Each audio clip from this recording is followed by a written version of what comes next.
Chapter 32 of Drona Parva. Discussions in the Pandava camp 1. Duryodhana would not believe that his commander was dead. It was not possible for anyone to believe that Drona had suddenly decided not to fight and was killed.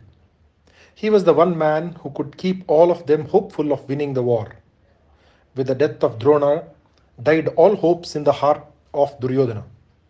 It was evident to him that they would never be able to kill the Pandavas. The Kauravas lost all hope. The Pandava army presented a contrast to this depression. Duryodhana was more unhappy today than he was when Bhishma fell. The Acharya had done so much for him. He had told him again and again that he would not remove his armor until his last breath lingered in his body. In his selfishness, Duryodhana had caused his death. 5 days after the fall of Bhishma, Drona had died, and with him died all the power of the Kauravas. Duryodhana was desperately unhappy. The Kaurava army was retreating in panic. It was then that the great Ashwatthama advanced with his army. He could not understand why the army was in such a panic. He looked at Duryodhana, whose face was pale with anguish. Ashwatthama saw that everyone looked as though a great calamity had befallen them. He turned his puzzled look on Duryodhana and said, "What is the meaning of this? Radhaya looks as though he has lost the war. All of you seem to be laboring under some great sorrow. What is the matter? Has anyone dear to you been killed? Who is gone? With my father to command your army, what could have happened? Tell me." Duryodhana could not tell him. He looked at Kripa and said, "You will have to tell him. I cannot plunge him in grief. I cannot bear to tell him." Gently, Kripa broke the news to Ashwatthama. He told him about the outrage committed by Drishtadyumna. He told him how the others had tried to stop him. He told him about the lie spoken by Yudhishthira.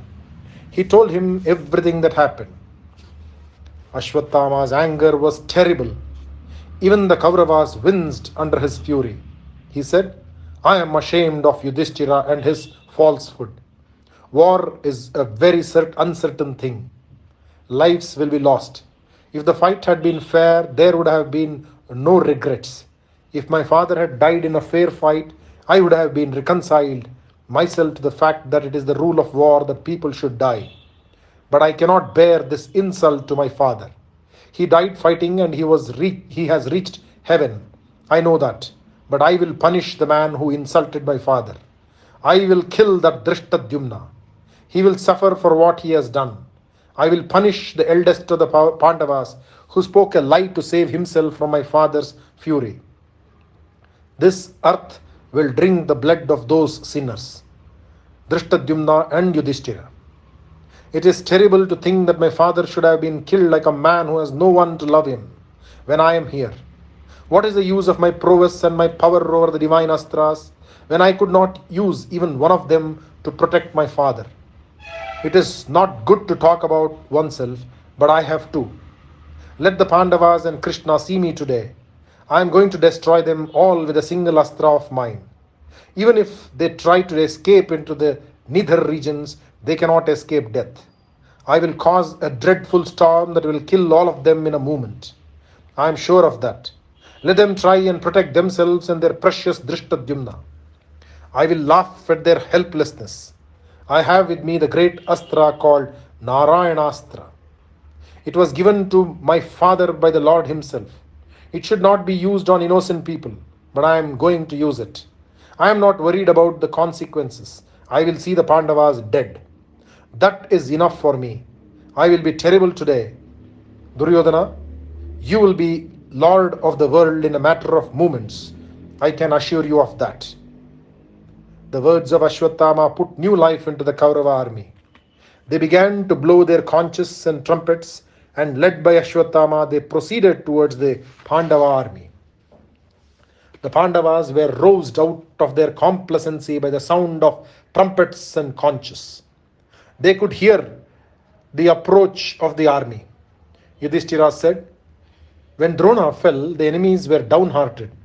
It looked as though they had given up all the hopes of defeating us. Now, suddenly I hear them returning. I cannot guess what has given them new life. I can hear the roar of someone. Who can be leading them back to the front? Arjuna said, I know who he is. He is Ashwatthama, the son of our Guru.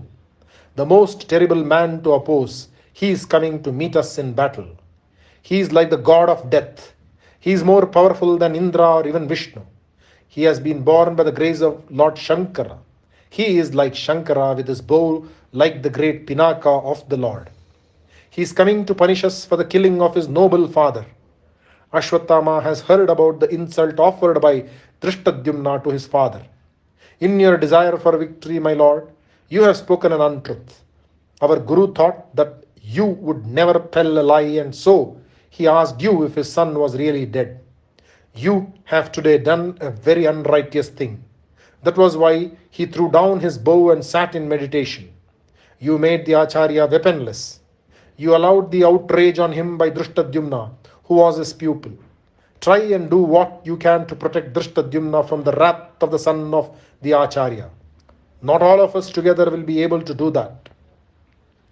I tried my best to prevent Drishtadyumna from doing it, but he would not listen. I am sorry to say that you have not been doing right today. Drona was very fond of us. He treated us like a father. For the sake of ruling the kingdom for a few years, you have caused the death of our Guru. I think we should have abandoned our everything rather than hurt our beloved Guru. You are doomed to hell for this unrighteous act of yours. Your name will always be tainted because of this falsehood you have spoken. All the heroes who were listening to the tirade of Arjuna stood silent. Bhima was speechless for a moment with anger. Then he looked at his brother with red eyes and said, You disgust me with your words, my brother. You talk like a forest dweller who has abandoned everything. I do not like your words. You are not a Brahmin and you talk like one. What is the meaning of the word Kshatriya? It means one who rescues others from injuries. You are powerful like Indra. You are capable of winning the entire world at the point of your sword. Please do not behave like a mendicant whose only glory is his humility. I am happy to see that you are at least following your profession. You talk to our worthy brother about righteousness. When did he swerve away from righteousness? I want you to answer my question. His kingdom was taken away from him by means which were not righteous. Draupadi was dragged to the court by that animal Dushasana, and she was insulted before our very eyes. Yudhishthira was banished to the forest by means which were unrighteous. He was made to wear tree bark and deer skin, and this saint among men spent 12 years in the forest. He spent another year in the court of Virata as a courtier. Can anything be more terrible than that? This king who had the entire earth to himself, this our brother who had performed the Rajasuya and who had been adored by all the kings of the world, this king, I say, allowed himself to be hit on the forehead by an ordinary man, and yet he spoke not a word in protest. Was it cowardice, or was it because he was righteous that he went through all that suffering? Tell me that. When you and I and all of us were clamoring for war, the saint among men asked for 5 villages. Was that cowardice? Do you say that it was fear for Duryodhana that made him ask for those 5 villages? Or was it his gentle and righteous nature that abhorred war? Do you call that righteous or do you not? Tell me that. You dare suggest that he spoke that untruth in his desire to rule the kingdom. You dare to accuse this man of unrighteousness. This man who is so full of compassion that he cannot bear to see even his enemies killed. When the Gandharvas were in the Dvaitavana and when they captured Duryodhana, was it unrighteousness which made him send you and me and the twins to rescue him? You have always been saying, when the war comes, we will do our utmost to right the wrongs done to Yudhishthira by the sons of Dhritarashtra. Depending on you and your words, I had hopes of avenging the many injuries done to our brother. I had hopes of punishing these men. I was quiet all these days because this saintly Yudhishthira thought that it would not be righteous if we fought before the expiry of 13 years. You have heard Radeya speak to me yesterday. He called me a glutton and a fool and that I should stay in the kitchen. How is it your blood did not boil at those words? You did not seem to mind it, evidently. Radeya is still alive. After all these years, you have suddenly begun to talk of righteousness. Do not dare to speak to Yudhishthira like that. To Yudhishthira, who is the image of Dharma. If you are so upset by the death of that sinful Brahmin who was absolutely heartless, you are welcome to it. I do not have any respect for a man who is not true to his profession. It includes you too, if you are going to be a virtuous person all on a sudden. You have Krishna by your side and yet you have the audacity to praise the son of that Brahmin, this Ashwatthama. How can you insult the greatest man that has been born on the earth? You do not deserve the friendship of Krishna. He is the Lord and he has approved of the lie of Yudhishthira. You think that you are wiser than the wisest? I am sorry, Arjuna, but your words are not the words that ought to be spoken by an younger brother to his elder brother who is the greatest guru. I do not approve of you and your assumption of virtue. Bhima became silent after this. Yudhishthira was touched by the speech of Bhima, his favorite brother. He embraced him and said, You are indeed my child. My fearless Bhima, I thank you for your words of love. Hurt by my action and the words of Arjuna, I find so much comfort in your love for me. Bhima spoke again. He said, Arjuna, if you have so much respect for Ashwatthama, you can sit here and sing his praises. I will go and fight with him. I am not afraid of him and his astras as you seem to be. It amuses to me that the great Arjuna, who is called Jishnu, sitting here and saying that there is no one who can defy the son of his beloved Acharya. I am able to defy him. I will do it. Drishtadyumna spoke. He said, Arjuna, you say that your Acharya was great. How was he great? Let me tell you the 6 duties of a Brahmin. She should assist at sacrifices. He should perform sacrifices. He is allowed to give away gifts. He is allowed to receive gifts too. He must teach. He must himself be a student. These are the duties of a Brahmin. I repeat, let me tell you the 6 duties of a Brahmin. He should assist at sacrifices. He should perform sacrifices. He is allowed to give away gifts. He is allowed to receive gifts too. He must teach. He must himself be a student. These are the duties of a Brahmin. Can you tell me honestly which of these duties were performed by your Guru? He taught, but not the Vedas. He studied, but not the holy books. He performed a sacrifice and he assisted in a sacrifice, but it was not a sacrifice to please the gods. It was a sacrifice to please the most sinful of all men, the great Duryodhana, and he has sacrificed all the human beings who came to help you win this war. He is a cruel man who has adopted the profession of a Kshatriya. Even there he is not a righteous Kshatriya. He has been killing the army using divine astras. This is a thing which no Kshatriya will dare to do. He has transgressed the rules of fair fight. He used adharma to kill thousands of men, and I used unrighteous means to kill this one sinful man. I did it so that so many people may be saved. Why do you keep on blaming me for the killing of Drona? I was born to kill Drona. You know about it. The world knows it. Drona knew it. You know that for the last 15 days I have been stationed in front of the chariot of Drona just for this. You did not say anything then. Now, after I have killed him, you try to blame me instead of congratulating me. For the killing of just one son of yours, for the killing of Abhimanyu, you took such a dreadful oath and killed Jayadratha. I do not think the setting of the sun was very righteous. It was unrighteous. You cheated Jayadratha and killed him. I have a father killed.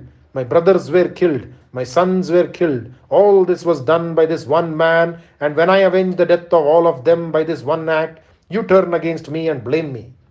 This Drona was an unrighteous man. He was fighting an unrighteous war.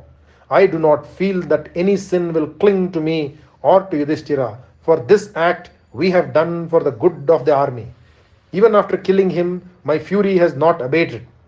I have lost all those who were dear to me because of the Acharya, and I have avenged their deaths.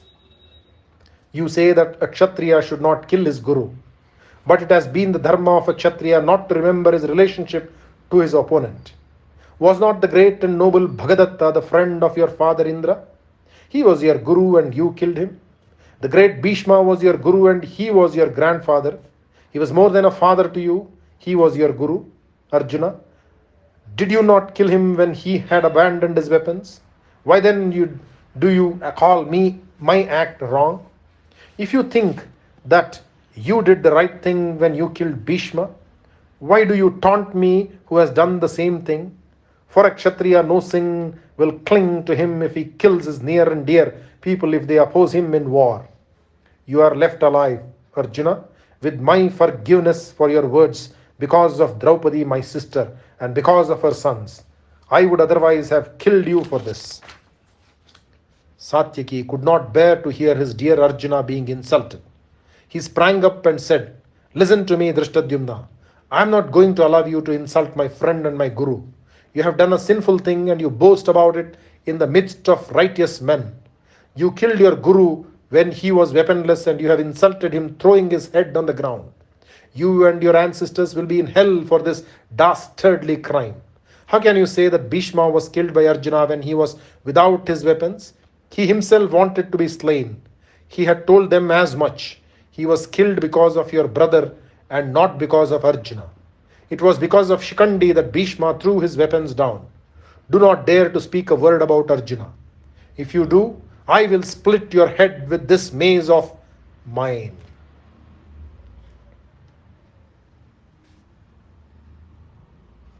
Om Shanti Shanti Shanti. Sarve Janaha Sukhino Bhavantu. Shri Krishna Arpanamastu. Chapter 33 of Drona Parva. Discussions in the Pandava camp 2. Drishtadyumna laughed loud and long at the words of Satyaki. He said, I have heard you. I have even forgiven you for these words. Satyaki, it has been said that forgiveness is the greatest of all virtues. Hence I am trying to assume it. But let me assure you, it is not easy. This is the most amazing thing in the world. An unrighteous man trying to accuse another of a sin, the like of which he himself has committed. You, who killed Bhurishravas when he had turned his mind away from thoughts of the battle, I say, dare to talk to me of my actions? What a hero you are! Bhurishravas had his arm cut by Arjuna and very bravely you cut his head, though everyone said that it should not be done. When he had you under his power, he insulted you. You should yourself have punished him for that. You borrowed the help of Arjuna for that and killed Bhurishravas. Do not talk to me about righteousness. You make me sick. I do not want to justify my action, but I have to say this. These men, the Kauravas, have been steeped in sin. Ever since they tried to kill Bhima with poison, they have tried all methods and all unrighteous to kill the Pandavas. You know it and I know it and everyone knows it. Think how Shalya was lured away to the side of Duryodhana. That was not right or just. Bhurishravas was killed by you. That was unjust on your part, but we did not mind it since it looked so insignificant in front of their other acts. You were first insulted by him. You bore him an ancient grudge. We did not condemn your act since we knew that you had been provoked. Satyaki, you must realize that righteousness is a very different word to define. We in the Pandava army have had to do several things which may not be called right by people who enjoy splitting hairs. But then, the term unrighteousness is just as difficult to define. The end and aim of war is victory. Considering that the cause of the Pandavas is righteous, we have all been fighting so that they may be victorious. We had to face the sinful Drona for days together. When he began to lose all his good qualities, something had to be done about it. Yudhishthira did not speak a lie in the usual sense of the word. For the sake of the good of his army, he sacrificed his good name and his reputation. He must be honored for that lie. It is a great lie that has been spoken by a man who sets his life, all this world, as equal to a handful of dust. Such a man has been accused by all of you. You had a family feud with Bhurisravas and you killed him. And I had a feud which has been there with this man since the time of my father. So I killed him. I have been accused of unrighteous behavior. That by Arjuna. I cannot fight with him because he is the husband of my sister. But I am not bound to you by any such bound. I can fight you without any compunction. Come, let me see you break my head with your mace. Satyaki rushed at Drishtadyumna with his mace uplifted. Bhima jumped down from his chariot and caught him from behind. He was dragged along for 5 paces. The 6th step was controlled by Bhima. Sahadeva approached the two heroes and said, "Please, do not be angry with each other. You are both dear to us and we need the affection of both of you. You are both friends too. I know it. Satyaki, you must forgive the words of your friend and your words also must be forgiven by Drishtadyumna. Drishtadyumna, you are as dear to the Pandavas as your sister is. You must not be wroth with those who love you. Satyaki, you are like Krishna to us. It is not right that there should be dissension amongst ourselves about something which is now swallowed up in the river of the past. Let us now forget it and think of the future." Krishna and Yudhishthira joined in the entreaties of Sahadeva, and peace was brought about with the greatest difficulty. They had to think of the approach of the Guru's son. He was advancing on the Pandava army like the sea, which has forgotten the restraint which nature has imposed upon it. Shri Krishna Arpanamastu. Chapter 34 of Drona Parva, the Narayanastra. The Pandavas prepared themselves for this new danger. Ashwatthama had invoked the great Narayanastra. In a moment, the sky was covered by millions of arrows and shining discs which descended on the army. Everyone was terrified. People were just being burnt up. There was no escaping the fury of the great Astra. Yudhishthira saw all that was happening. He addressed all of them. "I think you should all try to protect yourself. Drishtadyumna, if you value your life, run away from here. Go back to your country. Satyaki, you must go back to Dwaraka. Take all your army with you. Krishna, you know everything. I do not have to tell you what you should do at this juncture. Please desist from fighting, all of you, and try to save yourself. I will enter the fire and kill myself. Arjuna's anger against me will thus be appeased." Yes, Arjuna, I killed the great Acharya, the beloved Guru of all of us. I killed the man who you say was affectionate towards us as a father. It was this man who made 6 warriors kill my dear child Abhimanyu because he did not have the strength to withstand the prowess of that child. Your Acharya should have protected him from the others, but instead he taught them how to kill him. This was the man who was loving us as a father does. It was this man who sat and watched while Draupadi was dragged into the court of Duryodhana. When she asked him if she was really a slave of the sons of Dhritarashtra, it was this affectionate Guru of ours who sat silent, indifferent to her pleadings. It was this Guru, affectionate as he was towards us, who swore to Duryodhana that the oath of Arjuna would become futile as far as Jayadratha was concerned. He covered Duryodhana with the divine armor and made him face you so that your oath might become futile. It was with the affection of a father that this man watched us all walk along the streets of Hastinapura and spoke not a word in our favor. It was because he loved us like a father that he assured Duryodhana that he would fight for him and give him his word that he would guard that man against the Pandavas if war were to be declared. This was 14 years ago. It was with the affection of a father that this man fought last night, making the tired soldiers fight after a day of dreadful fighting, all because he could not bear to see the tears in the eyes of Duryodhana. Jayadratha has been killed because of the goodness of Krishna, and this father-like Guru of ours wanted to punish us for it. He began the inhuman war in the night when nothing could be seen by anyone. It was because he loved us like a father that this Guru of ours sent the powerful Brahmastra against our army. He tried to kill Drishtadyumna even after he had been asked by his own father to lay down his arms.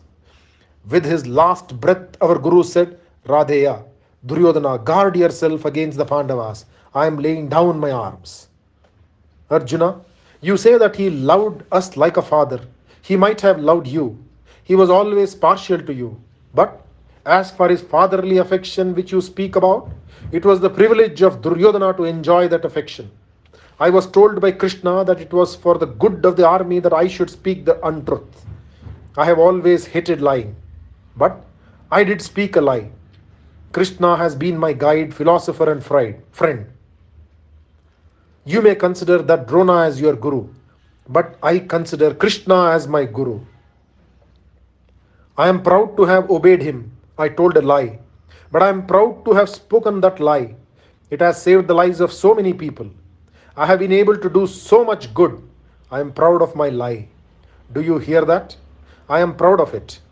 If I go to hell because of this lie, as you have predicted, I am not worried about it. I have lived a righteous life to the best of my ability. I have never thought a single sinful thought. I have always tried to walk in the path of truth. This lie of mine seems to me to be without sin. If I feel that something is not sinful, then really it is not sinful. I have today done a great deed. I am proud of myself. I am now prepared to die. I have never been fond of the kingdom. Unfortunately, I have been born a Kshatriya. I have thought out everything. If my death will satisfy you, who are so grieved about the killing of your Acharya, I am prepared to die. Nothing will please me more. But do not expect me to be sorry for the falsehood I spoke. I am not sorry. No one could speak after this impassioned speech of Yudhishthira. Bhima was sobbing with emotion. Krishna thought that the time was critical. He said, Yudhishthira, let us not talk of dying or running away. I know this astra. If you all throw away your weapons and give up all thoughts of opposing it, it will pass over your heads without harming you. The more you oppose it, the more powerful it will become. Take my advice, all of you. Please throw away all your weapons and prostrate before the great Narayanastra.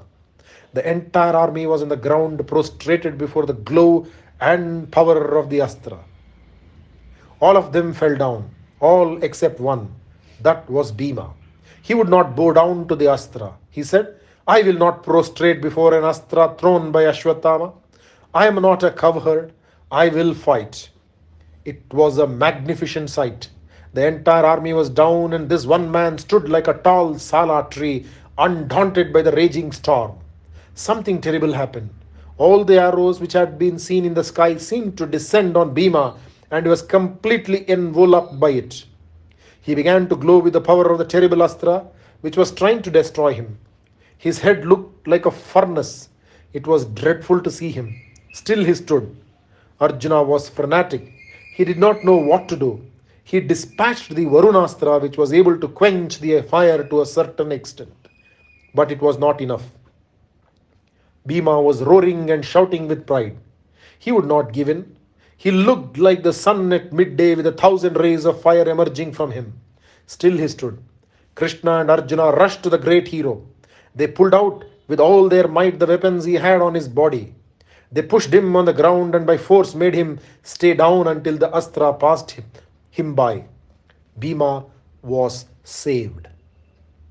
Krishna said, What is this you are trying to do, Bhima? You say that you hate the Kauravas and yet you are ready to die so that they may live? What foolishness is this? It was all over. The great Narayanastra has passed over their heads and the wisdom of Krishna had saved them all from entire annihilation. Duryodhana saw what had happened. He asked Ashwatthama to send it again. Ashwatthama smiled and said, That is not possible. It can be sent only once. If I try again, it will kill me and us. But it is no matter. Duryodhana, they have all fallen at my feet. It means that they have admitted a defeat. Death and defeat mean the same to Kshatriya. Their life is such a shame to them from now on since they're all cowards. This comfort was not enough for Duryodhana. He wanted to see them dead. This moral and spiritual death meant nothing to him. He said as much to Ashwatthama.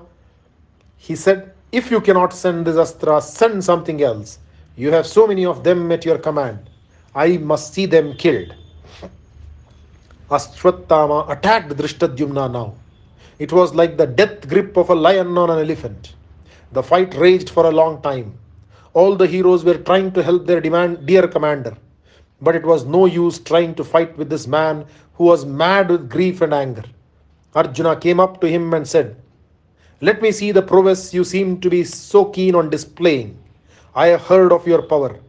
Ashwatthama, I have heard of your wisdom, your valor, your bravery. I know too about this affection you have for the sons of the king Dhritarashtra and your hatred for the sons of Pandu.